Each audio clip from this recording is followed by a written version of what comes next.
मंत्री जी बहुत डिटेल में जवाब दिया, लेकिन एक चीज़ देखिए कि हमारा ग्लोबल इनोवेशन इंडेक्स में हमारा रैंकिंग अभी 48 हुआ और टर्म्स ऑफ साइंटिफिक पब्लिकेशन में हम 3rd हुआ।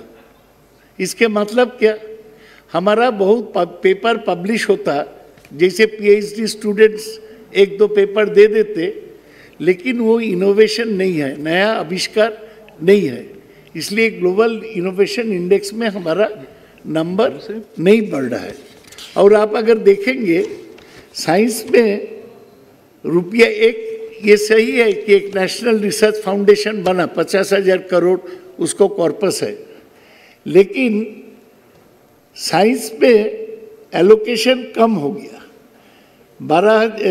19-20 में हमारा एलोकेशन था 12,745 करोड़, 20-21 में वो हो गया 11,563 करोड़। मतलब साइंस एंड टेक्नोलॉजी में बजट कम हो रहा है। तो ये इनोवेशन में हमारा रैंकिंग कम होने के कारण और बजट में कटौती होने के कारण हम क्या और भी इनोवेशन में पीछे नहीं चले जाएंगे। इनोवेशन में हमारा रैंकिंग को आगे बढ़ाने के लिए और हमारा जो पेपर है वो मीनिंगलेस पेपर नहीं होके सब्सटेंशियल इनोवेशन हो, इसके लिए मंत्री जी क्या कर रहे हैं?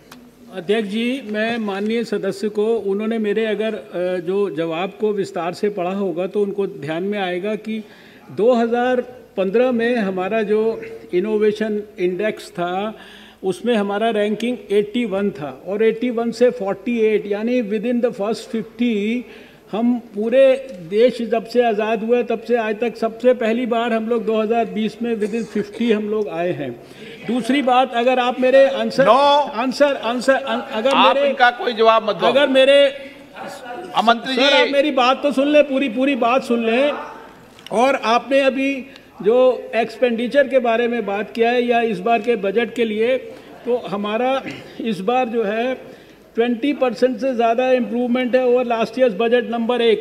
और दूसरा, मैंने जो ग्रॉस एक्सपेंडिचर इन R&D जो है उसके बारे में भी इसमें जवाब में बहुत डिटेल में लिखा है कि पिछले सालों में, पिछले 10 साल में 3 ट्रिपल हमारा जो है ये एक्सपेंडिचर हुआ है, जिसकी डिटेल्स भी दिए हैं कि 39,437.77 करोड़ जो 2007-8 में था, वहाँ से 1,13,825.03 करोड़ 2017-18 में हो गया और अभी 2018-19 में 1,23,847.70 करोड़ हो गया। और इसके ऊपर मैंने अभी आपको बताया कि हमारे साइंस के सारे डिपार्टमेंट में इस वर्ष पिछले वर्ष के मुकाबले 20% से भी ज़्यादा की वृद्धि हुई है।